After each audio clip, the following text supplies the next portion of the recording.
Let's continue our studies in Genesis chapter 1. Genesis chapter 1. So, in the beginning, God created the heaven and the earth. So, sa sinugdanan, gimugna sa Dios ang langit ug ang kalibutan. So, taas-taas na nato nga lesson, kani siya nga versikulo. Ipadayon nato ni ang Genesis chapter 1. Okay, Genesis chapter 1, in the beginning, God created the heaven and the earth. Sa sinugdanan gimugna sa Dios ang langit ug ang kalibutan. And the earth was without form and void. Unsa na siya, ug ang kalibutan walay katahom ug kulang, ug ang kangit-ngit diha sa ibabaw sa kahiladman, ug ang espiritu sa Dios nagtandog sa ibabaw sa katubigan. And the earth was without form and void, and darkness was upon the face of the deep. So, ang kangit-ngit, apan, walay mabuhat ang kangit-ngit, upon the Spirit of God in motion this time. And the Spirit of God moved upon the face of the waters. And God said, "Let there be light," and there was light.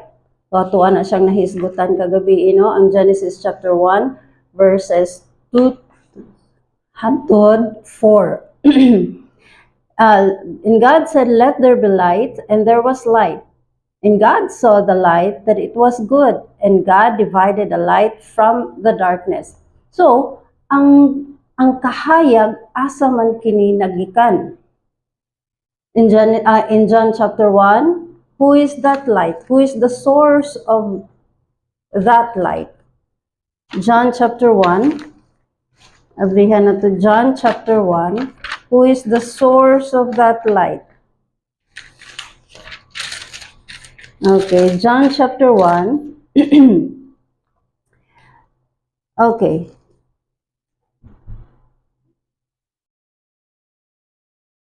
In verse 7, the same came for a witness to bear witness of the light.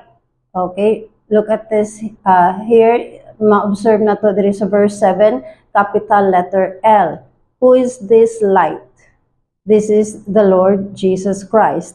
The same came for a witness to bear witness of the light, that all men through him might believe. Kakinsa man tamang tuod diha kang Ginoong Hesukristo, siya ang kahayag. So, this one, in verse 9, that was the true light, ang tinuod nga kahayag, which lighteth every man that cometh unto the world. So, kadto mao ang matuod nga kahayag nga nagadanag sa matag tawo nga nagaanhi sa kalibutan. Sa to ang nahibalaan sa Genesis chapter 1 verse 1, that in the beginning God, so as in the beginning Jesus, for they are one. In the beginning was the Word, mao kana si Hesukristo. Sa sinugdanan diha ang pulong, ug ang pulong uban sa Dios, ug ang pulong Dios. So, the source of light is the Lord Jesus Christ. In verse 4, Genesis chapter 1, and God saw the light that it was good, and God divided the light from the darkness. Ug nakita sa Dios ang kahayag nga kini maayo, ug gibulag sa Dios ang kahayag gikan sa kangit-ngit. And God called the light day, and the darkness he called night, and the evening and the morning were the first day. So, unsay tawag sa Dios sa kahayag, iyahang gitawag kini nga adlaw, ug ang kangit-ngit iyaha kining gitawag nga gabii. Ug ang kagabhion ug ang kabuntagon mao ang unang adlaw. So in verse 6, and God said, "Let there be a firmament in the midst of the waters, and let it divide the waters from the waters." Ang Dios miingon, maana ay usa ka kawanangan diha sa taliwala sa katubigan, ug itugot nga kini magbahin sa katubigan gikan sa mga tubig. Unsa man na siya nang libuga ana uy, no? Galibog mo. Nalibog nga ang kuan ba? Giunsa na siya pag-ingon? And God said, let there be a firmament in the midst of the waters, and let it divide the waters from the waters. Notice nga ang tubig anaa na daan. No? In verse 2, na-mention na ang tubig. And the earth was without form and void, and darkness was upon the face of the deep. The face of the deep, kani siyang deep, and the Spirit of God moved upon the face of the waters. This deep, the great deep, o kanang tubig, that is the veil. No? Sa Old Testament, gisugo sa Dios si Moses nga magbuhat og tabernacle. So sa tabernacle na siya 3 sections, no? The first one is the court, ang pinakagawas kung asa mag-adto ang mga tao magdala sa ilahang halad, sa ilahang sacrifice. And the second one, the middle part, is the holy place, yung asa ang mga priest ang mag-perform sa ilahang mga duties.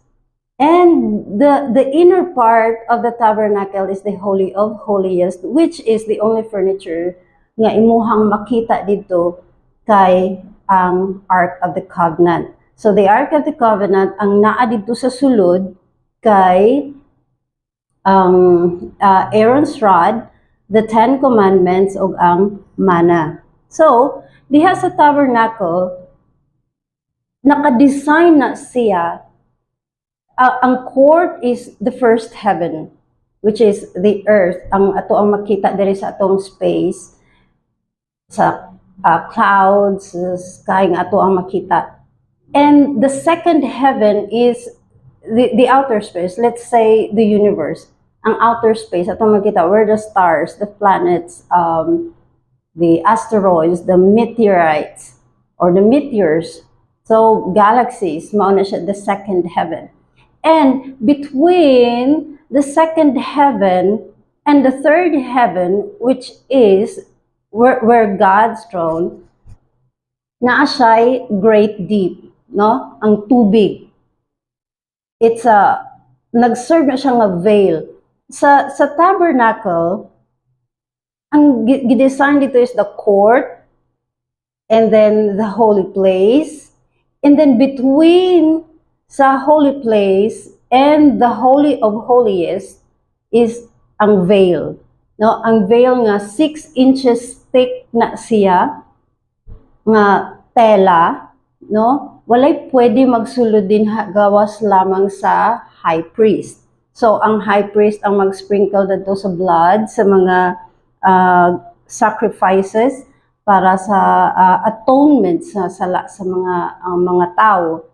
And if the high priest performed nga kanang na sa proseso gikan sa court sa pagdala sa ilahang mga hayop, sa ilahang sacrifice, sa ilahang say kuan ni kanang ilahang halad ba, no? Sa ilahang halad kung naay mali ana, kung ang high priest is mamatay, no? Kung naay mali, naay sala, so kailangan gyud nga cleansing, no? Cleansing una before nga siya mag-adto dito sa Holy of Holiest. Kailangan tama ang tanan nga proseso because our God is kanang orderly ang ato ang Ginoo. Never messed up. So ang design di ay sa earth, sa first heaven, sa second heaven, and the third heaven, between the third heaven and the second heaven is the great deep, katong tubig, no? So ang naa sa second heaven or sa first heaven dili makaadto sa third heaven because diha nagpuyo ang Ginoo. Then diha ang langit kung asa ang Ginoo nagpuyo. So walay makaadto nga makasasala. There's no unrighteousness sa heaven. That's why there's veil. No, mao na siya nga veil. Apan kana siya nga veil dito sa tabernacle when the Lord Jesus Christ When the Lord, sa una, through high priest lang, ang makasulod, ang naay access dito sa Ginoo. When the Lord Jesus Christ paid for our sins as a sacrifice once for all, sa diha that He gave up the ghost when He said it is finished, the veil nga naa didto sa temple na ripped up, na kanang nagisi siya gikan sa pinakataas hangtod sa pinakaubos. So the veil ang between sa holy place and the holy of holiest, wala nay kanang babag, no? Open na siya. So it means through the Lord Jesus Christ, if we believe in the Lord Jesus Christ, if you are in Christ and Christ is in you, you can go directly to God. Where Jesus Christ said, I am the way, the truth, and the life. No man cometh unto the Father but by me. Jesus Christ is our high priest. That is why nga kita makadiretso na og duol diha sa Dios Amahan. No? Makaampo, we can worship God in spirit and in truth. So that's ang kanang great deep, mao na siya ang veil, no? In between sa third heaven and the second heaven. And let's continue verse 3. And God said, let there be light, and there was light. And God saw the light that it was good. And God divided the light from the darkness. So, gi-divide na sa Ginoo.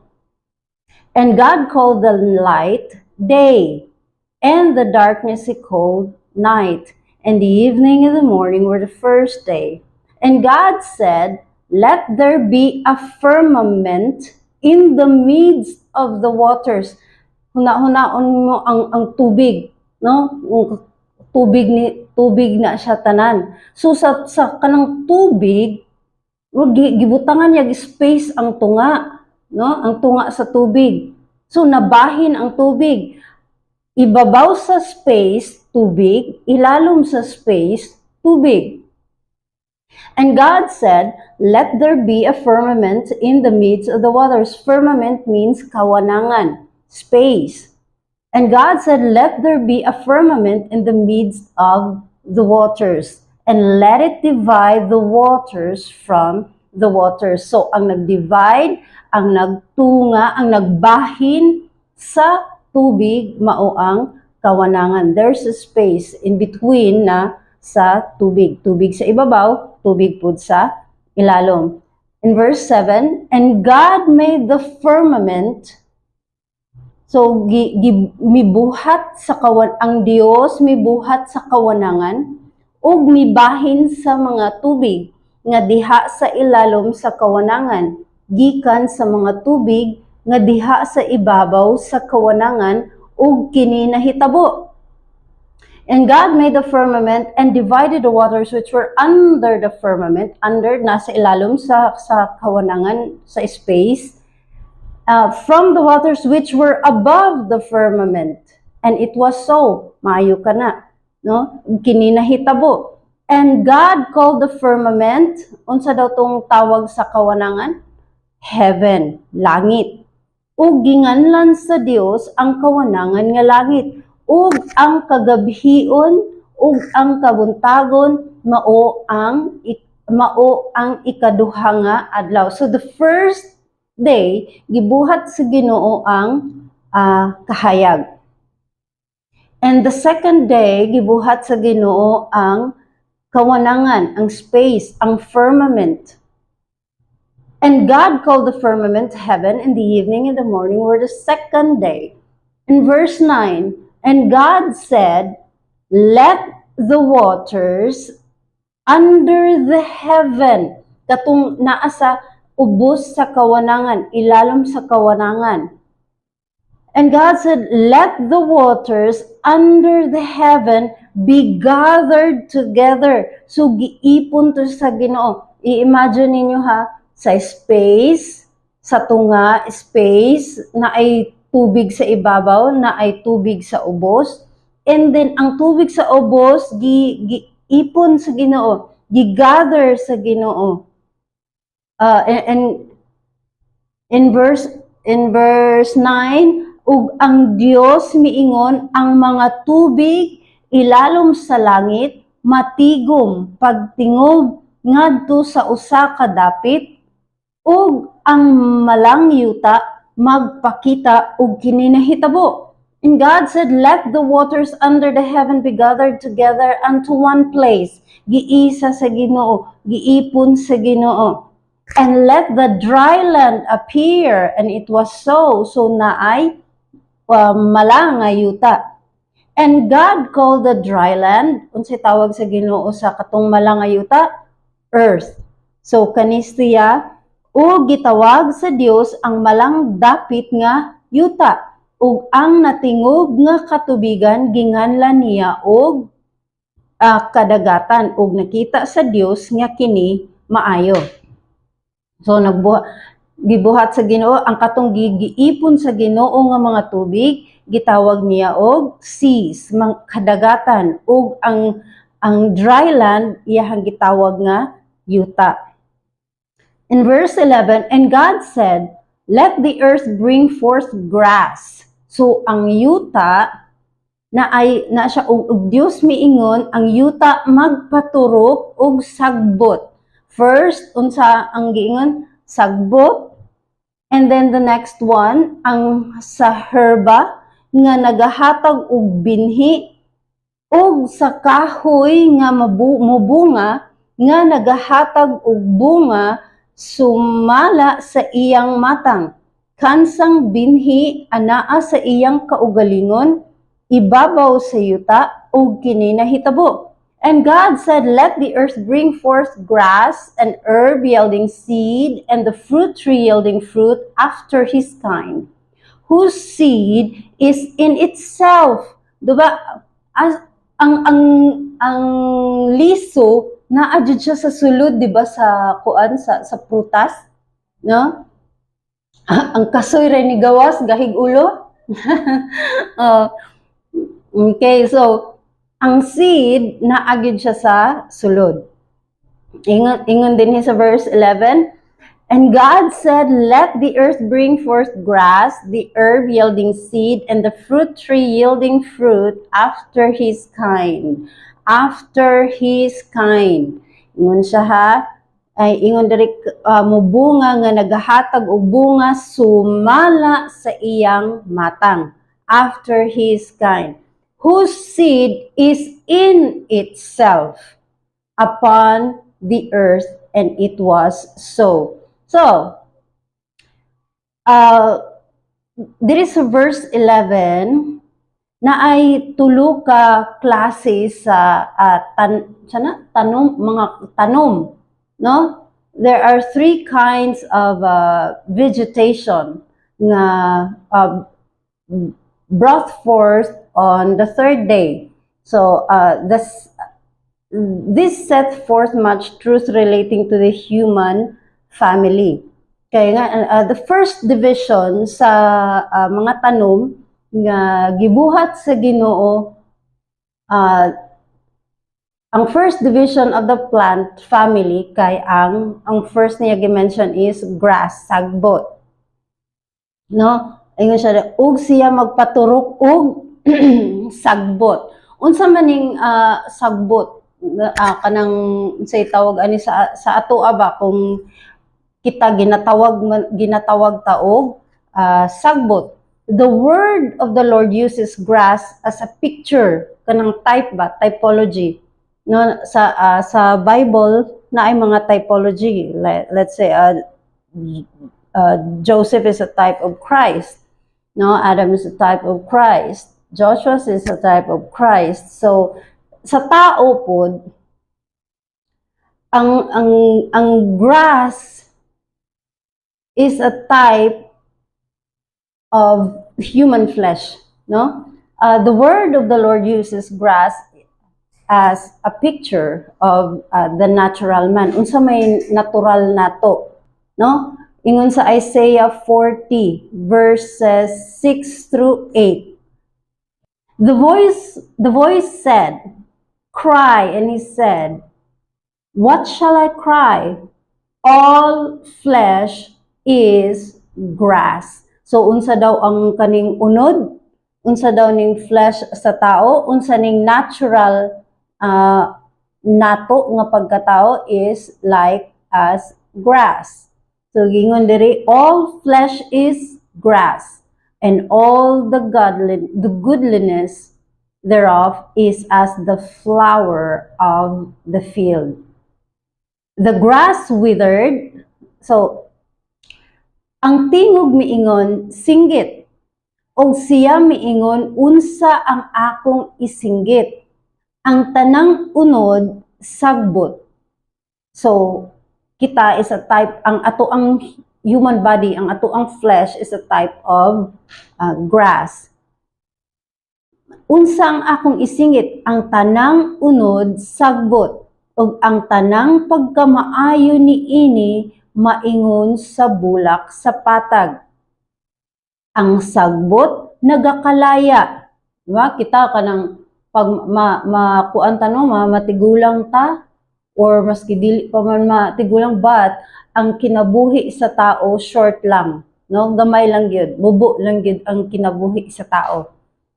Ang sagbot nagakalaya, ang bulak nagakalawos, tungod kay ang espiritu sa Ginoo nagahuyop nganha niini. Sa siguro ang katawhan sagbot.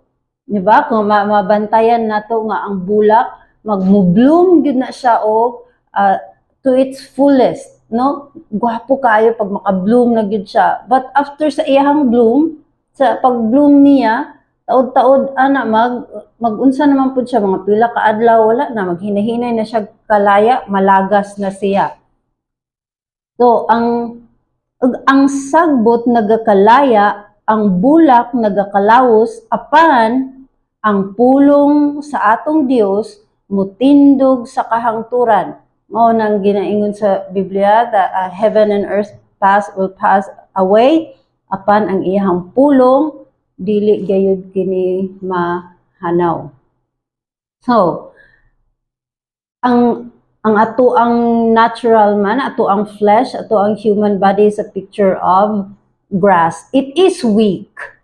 So our flesh is weak. It's like grass. Short-lived lang siya. And then everything that is goodly about it is quickly withers away. So naay time sa tong kinabuhi nga kita mo bloom like sa flower, pero later on maghinahinay na siya kalaya until nga matagak na siya, ma-blown away na siya, no? Ang iyang mga petals makita nato nga magkatagak-tagak na. Kay naluya na siya, it's weak. But the New Testament calls the very glory of man but grass. So unsa man ang ato ang ginapanghambog, no? Number one jud nga ginapanghambog sa tawo ang iyang itsura, ang iyang dagway, no? Gwapo ko, gwapa ko. O ingon ana, grabe ang pagpanghambog, grabe ang garbo. But sa tinuod lang ang imuhang beauty, ang ato ang flesh, kitang tanan, unsa, we are grass, no? Ma-withered away lang ta, malaya lang kita, mamatay kita. O ang ato ang kuan, ang ato ang mga kahimayaan, no? Short lang gyud siya, hangtod diri ra na siya kutob. Mahanaw ra kini. Every noble deed, every accomplishment, every seeming rise above the baser instinct swiftly falleth away. So mao na siya mga tagak ra gihapon na susama sa kabulak sa iya mga petals, pag mawala na, no? Magkatagak-tagak na siya, wala na siya beauty. Kadali ra gyud kaayo ang iyahang pag-bloom. Short-lived ra siya. 1 Peter chapter 1 verse 24. Kay ang tanang unod sama sa sagbot. Ang ato ang lawas, tanan unod sama sa sagbot. Ug ang tanang himaya sa tawo, no, ang ato ang himaya, ang ato ang glory, sama sa bulak sa sagbot. Bang sagbot dali ra kaayo mamatay, ang bulak ani dali ra pud kaayo mamatay. Ang sagbot nagakalaya ug ang bulak niini nagakatagak. So maura na ug ang unsa man na ang ato ang ginapanghambog, ang atong ginapasigarbo, sagbot ra kana. Susama ra kita sa sagbot, susama kita og ang ato ang mga himaya, ang ato ang mga achievements or unsa man na ang ato ang gipasigarbo sa kinabuhi. It's like flowers nga ang gakalaya, gakatagak, no? So eventually the whole race decays, no? Makuan ra gid siya, madunot. Kitang tanan mga dunot ra kita. Sa ato ang pagtigom og mga bahandi aning kalibutana, sa ato ang pagkamatay, sa ato ang pagkadunot, mas mauna pa sa madunot kaysa ato ang gold, no? So, but kita mga dunot kita into stubble to be burned by the king nga they scorned sa Malachi chapter 4 verse 1. Kay tan-awa ang adlaw nagaabot nga musunog ingon sa usa ka hudno ug ang tanang mapagarbuhon, oo, ug ang tanan nga nagabuhat nga dinautan mahimong sama sa tuod sa dagami. Ug ang adlaw nga nagaabot muut-ut pagsunog kanila. Nagaingon ang Ginoo sa mga panon nga kini dili mobilin kanila og gamot ni sa sanga, no? Mo na nga kung si Kristo wala nimo na gituuhan, wala kay relasyon dia sa Ginoo, nadungog na nimo ang pulong sa Ginoo apan wala nimo gitugutan, no? Nga manlihok ang balaan ng espiritu diya sa imuhang kinabuhi, wala nim imuha lang gipalusot pikas dunggan ang pulong nga imuhang nadunggan, wala nimo gidawat sa Ginoong Kristo, wala nimo siya gituuhan. Mas gipili nimo ang imuhang glory, ang imuhang garbo, ang imuhang mga accomplishments. At the end of the day, pagasunugon ra gihapon ang tawo, no? Ang tawo nga walay Hesukristo sa iyahang kinabuhi, nga wala nagtuo kang Ginoong Hesukristo. Ang kaluwasan para na siya sa tanan. Apan sa kadto lang nga nituo kang Ginoong Hesukristo. Kung ikaw dili mo tuo kang Ginoong Hesukristo, ang kaluwasan dili maimo. Dili nimo maangkunan ang kaluwasan.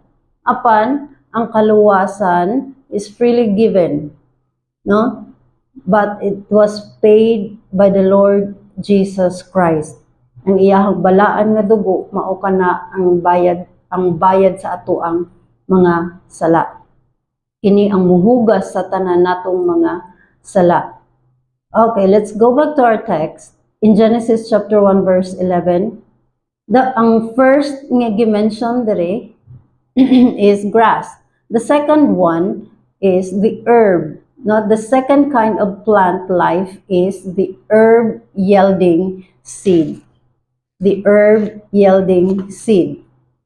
So ingon siya dere sa herba nga nagahatag og binhi. Kani nagahatag og binhi. This is edible.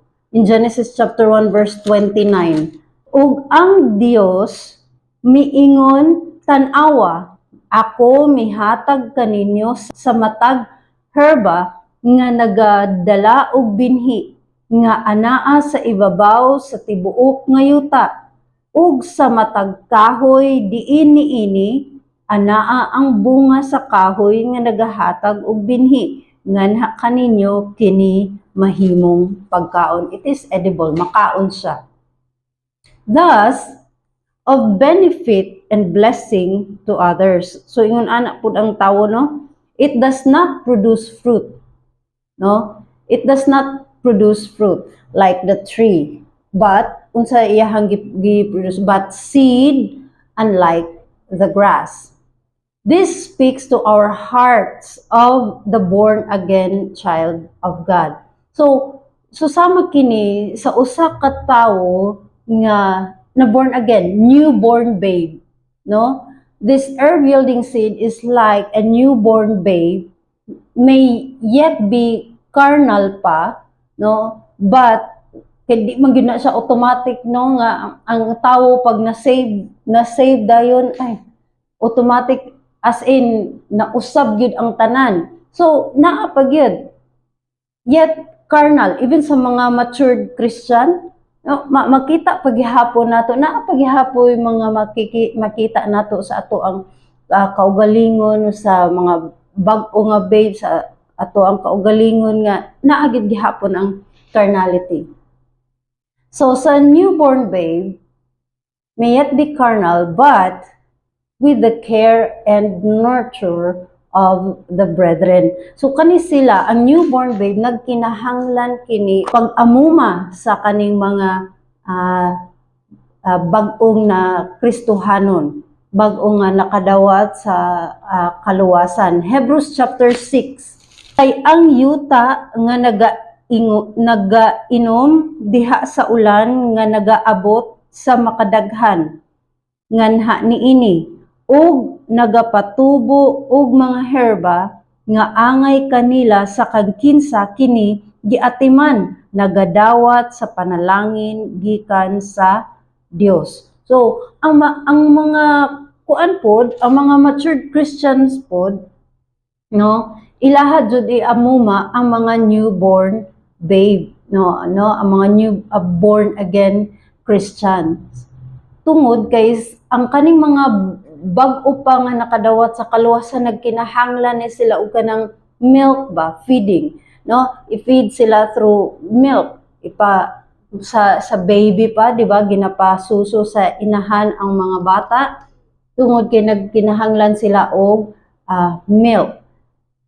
Wala sila nagkinahanglan og kanang mga meat, kanang mga gahi na pagkaon, maglisod sila og digest, no? Unsaon na nimo pagkuan sa mga bag-o nga Christians niya, strike kan dayon nimo, di kasabot, no? Basin mahimo patang kapandulan. So nagkinahanglan gid sila og care and nurture gikan pod sa mga brethren. So importante gid kaayo nga naatay fellowship sa ato ang isig ka Kristohanon, igsuon nato diha sa pagtuo. They can produce seed. So kaning nga mga newborn babes, born again Christians nga bago lang, makaproduce pud ni sila og seed. Di ba pag kanang bago ka nga nakaila sa Ginoo, dasig kaayo ka, experience sila na nga dasig kayo sila, grabe gid kayo lang pag-share, nga lipay kayo sila nga nakaila sila sa Dios, nakadawat sila sa kaluwasan, nakabalo sila unsa ang pamaagi sa kaluwasan noong gitugot nila gyud nga ang balaan nga espiritu gyud nga nang lihok gyud sa ilahang kasing-kasing ug ilahag yung gidawat, ilahang gituuhan nga si Jesucristo lamang ang ilahang Dios ug manluluwas, ug kana sila dasig kay sila nga nag-share sa ilahang testimony of salvation. So pinaagi ana sa ilahang kadasig, sila pod naga-share sa pulong sa Ginoo bago pa man sila na born again.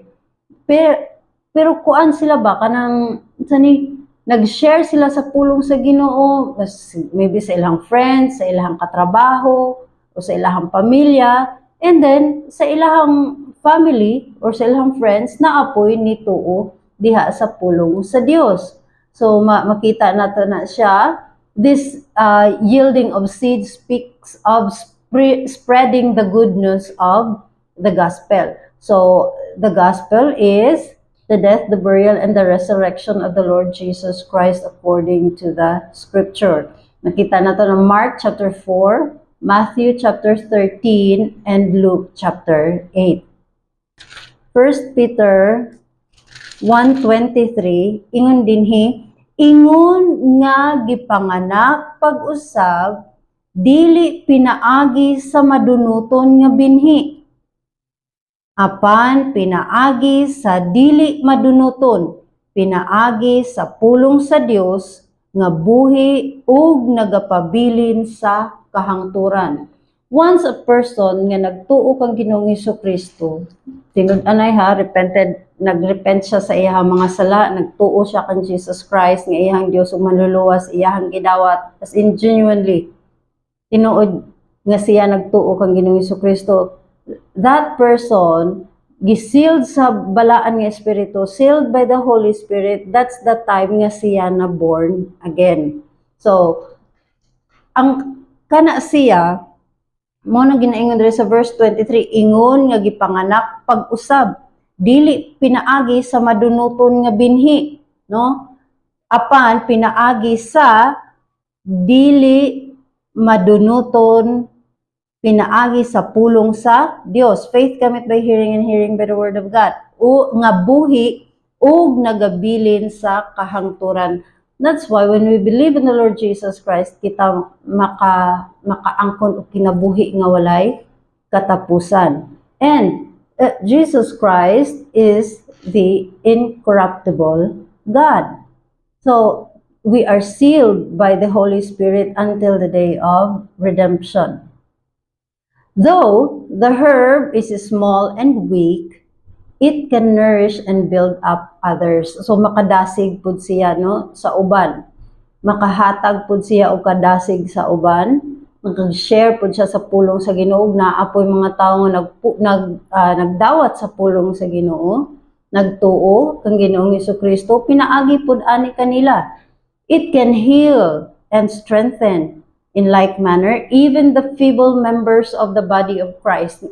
Katong pinakahuyang nga membro sa lawas ni Kristo are necessary for the vitality of the whole. Necessary, dili na ingon nga kukulang ka, no?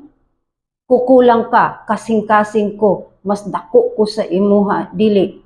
Ang bawat miyembro sa body of Christ dili magpahambugay. It's because kitang tanan niluwas, no? Kay kung wala sa Ginoong Hesukristo, wala gitang tanan. So wala tay angay nga ikapang sigarbo, ikapanghambog. In 1 Corinthians chapter 12:13, ingon dinhi, kay pinaagi sa usa ka espiritu kitang tanan na baptismuhan ngadto sa usa ka lawas, the body of Christ. Bisan kung kita mga Hudiyo o mga Hintil, kita ulipon man o gawas nun, ug ang tanan gipainom ngadto sa usa ka espiritu. We are sealed by the Holy Spirit through believing of the Lord Jesus Christ, of what He had done sa cross. No? He died on the cross to pay for our sins. He is our sacrifice once for all. The sacrifice that He had done on the cross, that's for everybody, that's for all, but He did it once for all. That's in the book of Hebrews. So the third kind of vegetation is the tree yielding fruit. So ang first is grass. The second one, grass is like our is a type of human body, nature, the natural man, flesh. The second one is the new babe, the newborn babe. The third, that is the herb yielding seed. And the third kind of vegetation is the tree yielding fruit. So in scripture, contrary sa mga preaching o teaching, witnessing o soul winning are never confounded with fruit bearing. So the herb, the carnal, the weak may sow the seed and see others born again. So, ikaw man ang pinaka-weak or ikaw man ang pinaka-matured, pinaka-kusgan, pinaka-maayo, we can sow seed, makapugas kita sa pulong sa Ginoo ug pinaagi na ay matawo pag-usab.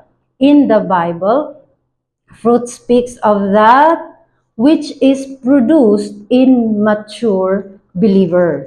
No? Ang fruit, asa na siya ma-produced in the mature believer sa pinaagi sa unsa, by the inward working of the Holy Spirit. Nakita nato na siya sa Galatians chapter 5, di ba? The fruit of the Spirit. So, the inward working of the Holy Spirit. So, the fruit of the Spirit in Galatians chapter 5 verses 22 to 25. But the fruit of the Spirit is love, joy, peace, long-suffering, gentleness, goodness, faith, meekness, temperance. Against such there is no law. So, kani siya nga fruit of the Spirit, no, is the reproduction of the character and attributes of Jesus Christ in the life of the believer. So, mga niagi nga mga simana, kita nag-hisgot, mahitungod sa the natural attributes of God. So, kaning fruit of the Spirit, mao kani siya ang reproduction, that the character o ang attribute ni Jesus Christ mag-reflect through us, no? In the life sa mga believer. Thus, we read in Genesis chapter 1, verse 11, fruit after His kind. Human nga kita natawo ta in the water, natawo sa kanang in the water, it means physical nga birth is unod yun siya. Natawo sa unod is unod. Natawo sa spirit is spirit. So, after His kind, mo naging sa Genesis chapter 1 verse 11, fruit after His kind. So, sa diha nga tan tawo ta pag-usab, si Kristo ani akanato, kita ana adiha kang Kristo, kita luwas natay kinabuhi nga walay katapusan. So, that is ang reproduction sa character and attributes ni Jesus Christ sa atoang kinabuhi. Mag-reflect ba og unsa si Ginoong Kristo, maski naglagot ta ana nga tawo, maglisod ta og kanang forgive ana nga tawo. But can we forgive that person through Jesus Christ? Dili na ko kaya higugmaon ng tawhana. But can you love that person through the Lord Jesus Christ? So also, the root, no, in Isaiah 53 verse 2, of the vine tree, Ezekiel chapter 15 verse 2 and 6, basahon na nato diha kulang sa oras, sends its life to the branches. So, gimension na siya dira in John chapter 15, verses 1 through 6. And produces, unsa man, love, joy, peace, and that's what it's mentioned sa Galatians chapter 5, verses 22 to 25, the fruit of the Spirit. So, the mature child of God is not moved by circumstances. Na siya sa Psalm chapter 1. Okay, Psalm chapter 1. Ug siya mahisama sa usa ka kahoy nga gitanom daplin sa kasubaan sa tubig, nga nagadala sa iyang bunga diha sa iyang panahon. Kung magtan-aw lang ka sa usa ka punuan, kung naa siya dinha sa daplin sa kasubaan sa tubig, grabe ang nagapanghitabo ana sa kinabuhi sa anak nga puno. Niagi nagbaha, niagi siguro sa grabe sa kadako nga baha or sa hangin, sa kusog nga ulan, ni barog gyud siya, no? Ni prosper siya. And he shall be like a tree planted by the rivers of water that bringeth forth his fruit in his season. His leaf also shall not be withered, not wither, and whatsoever he doeth shall prosper. So, and prosperous good and fruit bearing through flood and drought. If you are a matured Christian, you will not be moved by circumstances. In Jeremiah chapter 17 verse 8, conditions and circumstances do not affect its fruitfulness, and God saw that it was good. So choose life, believe in the Lord Jesus Christ, and thou shalt be saved in thine house.